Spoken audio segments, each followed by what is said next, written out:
آپ صلی اللہ علیہ وسلم کو دفنانے کے بعد صحابہ جب واپس آئے، حضرت فاطمہ رضی اللہ عنہا نے شدت غم میں کہا تم لوگوں کا دل کیسے آمادہ ہوا کہ تم نے اللہ کے نبی پر مٹی ڈال دی؟ آپ کا انتقال ہوا، حضرت عمر رضی اللہ عنہ جیسے بھی ہل گئے، نہیں نہیں یہ نہیں ہو سکتا، حضرت عثمان رضی اللہ عنہ، حضرت علی رضی اللہ عنہ گم سوم، یہ کیا ہوا؟ اللہ نے حضرت ابوبکر رضی اللہ عنہ کو حوصلہ دیا، آئے آپ کی پیشانی کو چوما، باہر آئے، حضرت عمر لوگوں سے بات کر رہے تھے جوش میں، فرمایا اجلس یا عمر، عمر بیٹھ جاؤ، اور ایک بہت طاقتور جملہ بولا،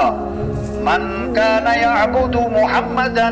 فإن محمدا قد مات ومن كان يعبد الله فإنه حي لا يموت۔ اوہو کیسا پیغام دیا، جو محمد صلی اللہ علیہ وسلم کی عبادت کرتا تھا وہ سن لے کہ محمد صلی اللہ علیہ وسلم کا انتقال ہو گیا ہے، اور جو اللہ کی عبادت کرتا ہے وہ بھی سن لے کہ اللہ زندہ ہے اور ہمیشہ زندہ رہے گا۔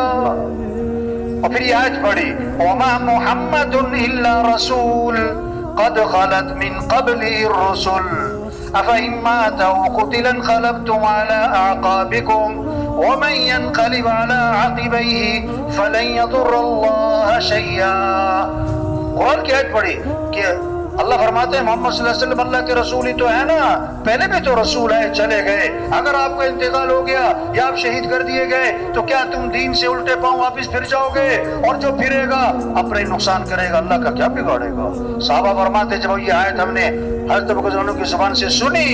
تو ہمارا دل مان گیا کہ حضور کا انتقال ہو گیا۔